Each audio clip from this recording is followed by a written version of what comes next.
في البدء كان الكلمة والكلمة كان عند الله وكان الكلمة الله.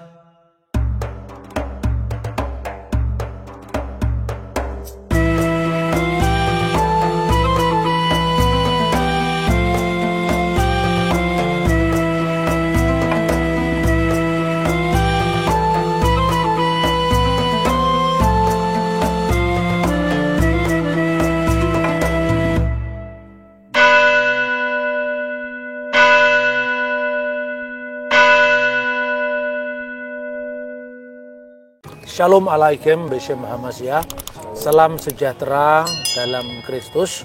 Saudara-saudara, sekarang saya berada di Pilgrim Residence, sebuah restoran di tepian Danau Tiberias. Dan ini dikelola oleh Russian Ecclesiastical Mission.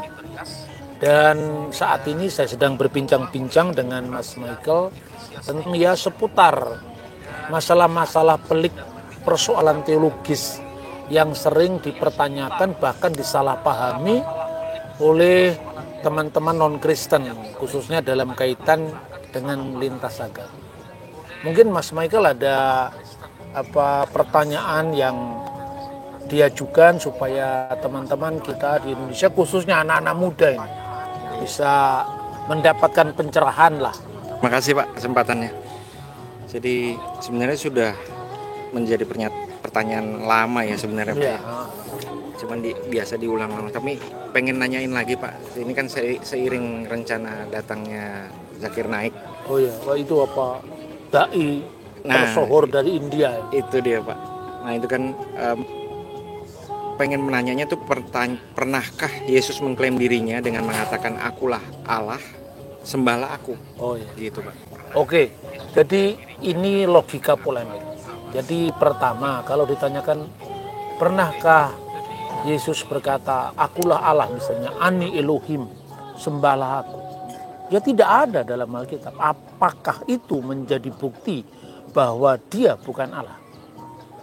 Sekarang kalau itu menjadi argumentasi untuk menekankan Yesus bukan Allah, sekarang pertanyaan dibalik. Pernahkah Yesus mengatakan, aku bukan Allah, jangan sembah aku? Juga tidak ada. Jadi pertama, kita harus melihat teks-teks kitab suci itu muncul dalam konteks budaya Yahudi di abad pertama. Orang Yahudi itu jangankan mengucapkan nama Tuhan, dianggap sebagai kelilat Hashem. Dia tidak boleh menyebut kekudusan nama ilahi yang dikenal dengan Yod He Wav He, biasanya dibaca Adonai atau Hashem sampai hari ini. Tapi ada sabda Kristus yang dengan jelas mengisyaratkan bahwa dia yang mengklaim dirinya sebagai Allah atau yang ilahi itu. Misalnya kita bisa baca dalam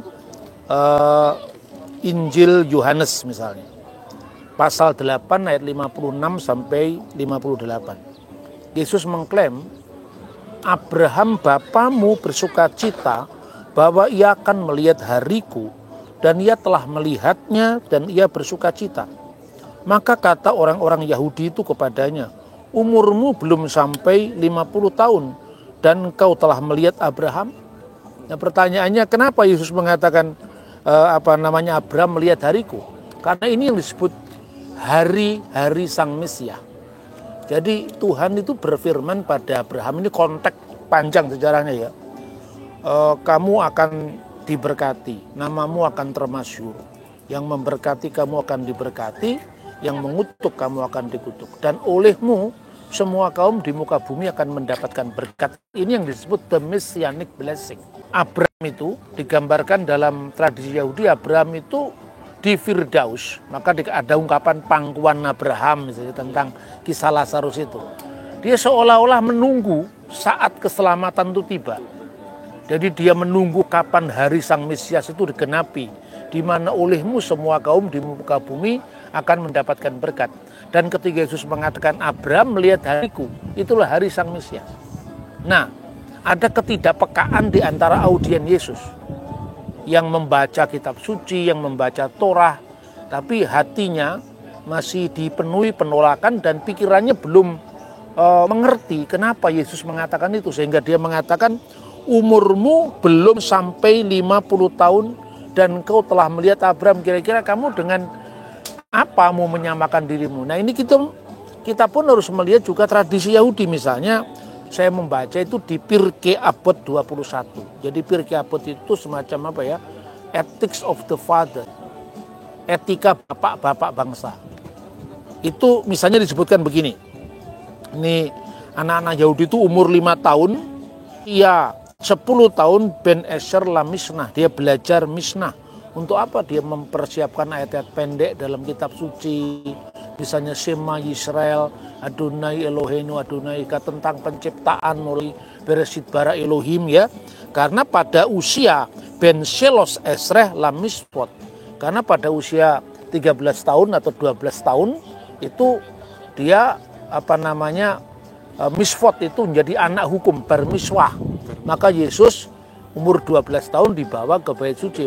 Pada zaman Yesus usia 12 tahun. Ini di abad pertengahan kemungkinan menjadi usia 13 bagi laki-laki, 12 bagi perempuan. Lalu Ben Chames Esreh la Talmud, pada saat umur 15 tahun dia belajar Talmud, Torah lisan. Lalu barulah kemudian Ben Shemoneh Esreh Lakupa, umur 18 tahun dia menikah.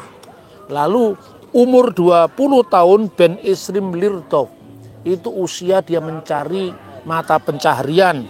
Lalu yang penting itu adalah Ben Shelosim Lakoah, umur 30 tahun, itu usia kekuatan. Makanya dalam kitab Imamat disebutkan supaya orang Israel mengumpulkan orang laki-laki yang berumur antara 30 sampai 50 tahun. Karena itu Yesus pun ketika tampil di depan umum dalam Injil Lukas pasal 3:23, usianya kira-kira 30 tahun. Lah 50 itu maknanya apa? 50 itu maknanya Ben Chamisim la Etsah, umur 50 tahun itu memberi nasihat. Jadi usiamu belum 50 tahun, bagaimana kamu mengatakan seperti itu? Tapi Yesus katakan apa? Sebelum Abraham jadi, aku sudah ada. Itu dalam teks bahasa aslinya memang digunakan sesungguhnya itu amin. Amin, amin, lego, umin. Prin Avram kinistai ego ini. Tapi Yesus sendiri sebetulnya berbicara dalam bahasa Aramaik. Dan dalam bahasa Aramaik itu juga amin. Amin, amin, amar analehon. Sesungguhnya aku berkata kepadamu. Lalu di dalam Alkitab bahasa Arab, al-haqo akululakum, sebelum Abraham jadi, aku sudah ada. Jadi itu merujuk kepada keilahiannya sebagai sang firman, kalimatullah, logos tuteu, di mana dikatakan pada mulanya adalah firman. Dalam konteks itulah Yesus mengaku dirinya. Firman itu bersama-sama dengan Allah, dan firman itu adalah buktinya apa? Buktinya misalnya kata amin itu hanya dipakai untuk Allah. Misalnya kita bisa membaca kitab Nabi Yesaya misalnya.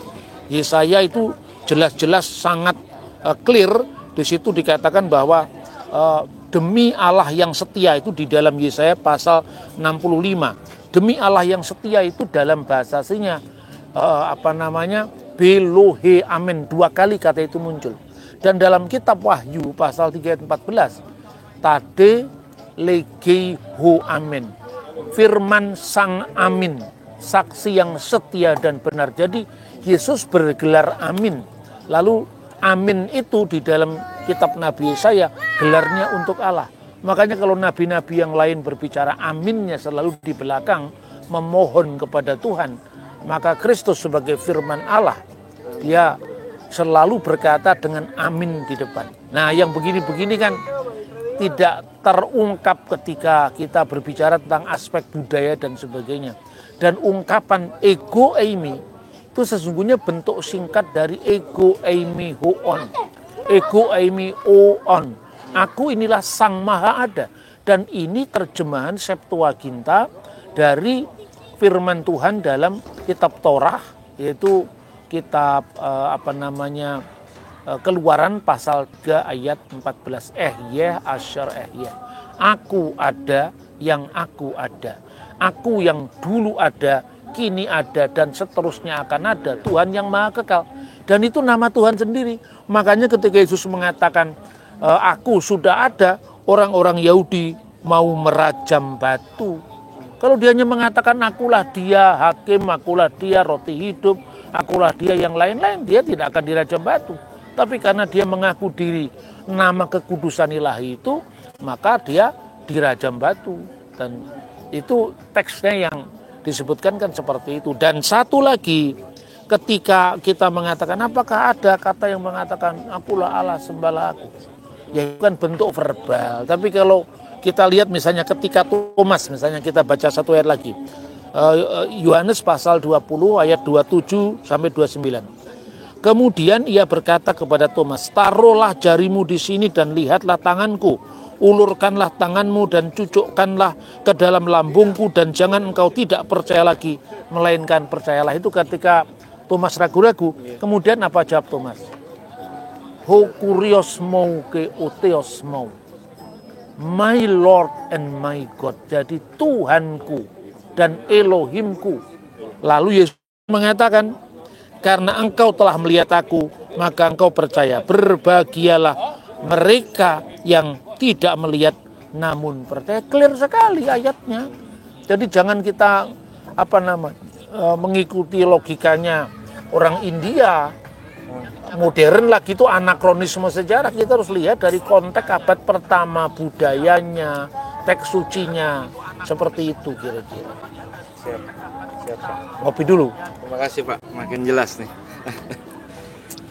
Kalau ada pertanyaan lagi Pak, kira-kira satu, mengenai bedanya sebutan Allah dan Tuhan dalam kaitannya dengan keilahian Kristus Pak. Nah ini terkait dengan ungkapan Thomas tadi ya, my Lord and my God. Begini, maka di dalam iman Kristen itu kita percaya, misalnya kita bisa membaca di 1 Korintus pasal 8 ayat 4 dan 6 dalam terjemahan baru edisi 2 Lembaga Alkitab, karena tidak ada ilah selain Allah yang esa. Kalau dalam Alkitab bahasa Arab terbitan Darul Kitabil Muqaddas Fisarkil Ausad di Lebanon diterjemahkan dengan wa alla ilaha illallahul ahad. Tidak ada ilah kecuali Allah yang esa. Jadi kata keilahian itu menegaskan Allah itu sebagai satu-satunya ilah, satu-satunya sembahan. There is no God but the God. Tidak ada sembahan kecuali satu-satunya sembahan, itu adalah kata Allah. Bahasa Ibrani Elohim. Bahasa Audes Theos Eimi Eis, yang itulah yang diterjemahkan menjadi La ilaha illallah. La ilaha illallahul ahad. Tidak ada ilah selain Allah yang esa, itu dalam Alkitab terjemahan bahasa Arab. Jadi itu merujuk kepada apa? Merujuk kepada keilahiannya.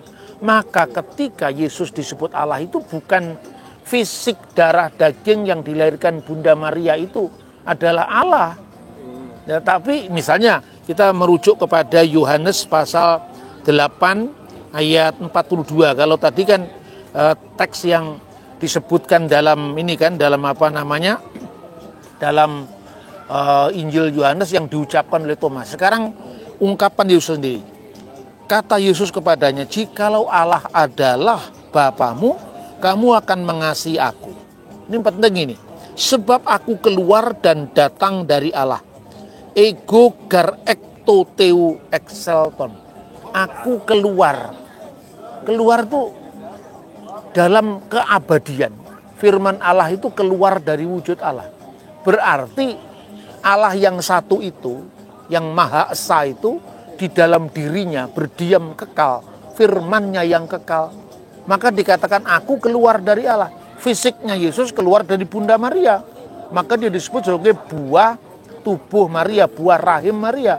Itu dalam Lukas pasal 1 ayat 42. Terpujilah engkau di antara semua perempuan dan terpujilah buah rahimmu, buah rahim Maria Kristus. Dan itu clear sekali. Sedangkan Kristus sebagai firman Allah menyatakan diri melalui firman-Nya, itu disebut sebagai aku keluar dari Allah. Maka jangan mengatakan Yesus baru jadi Allah tahun 325, itu orang tidak ngerti sejarah. Itu kalau kita melihat ya, kalau bicara tentang tafsir, itu kan tafsir bebas. Orang bisa nafsir sendiri, otak-atik, apalagi dengan gaya ayat bukti. Coba baca ayat ini, bandingkan dengan ayat ini, sama-sama tidak tahunya, yang tanya dengan yang ditanya, ya kan?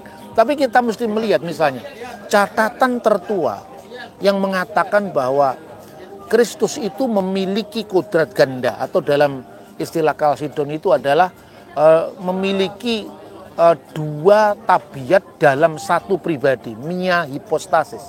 Itu sudah ada dalam catatan muridnya Rasul Petrus dan muridnya Rasul Yohanes. Kita bisa membaca pada misalnya tulisan Ignatius dari Antioquia. Dia menulis di bawah tahun 100, dia mengatakan apa? Dia mengatakan Kristus itu tabib agung kita. Dilahirkan dari Allah sekaligus dilahirkan dari Maria. Dilahirkan dari Allah itu firman Allah yang keluar dari wujud Allah. Dilahirkan dari Maria itu ketika turun ke dunia, dia lahir dari Bunda Maria, ibu perawan, tanpa campur tangan seorang laki-laki. Lah itulah maknanya keilahian. Jadi Allah tidak bisa mati, jangankan mati, dilihat aja nggak bisa. Kita bisa lihat misalnya dalam Yohanes 1:18. Tidak seorang pun pernah melihat Allah. Jadi kalau Mormon menggambar Allah itu jelas salah kan.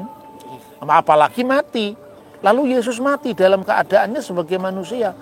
1 Petrus pasal 3 ayat 18. Dia yang dibunuh dalam keadaannya sebagai manusia.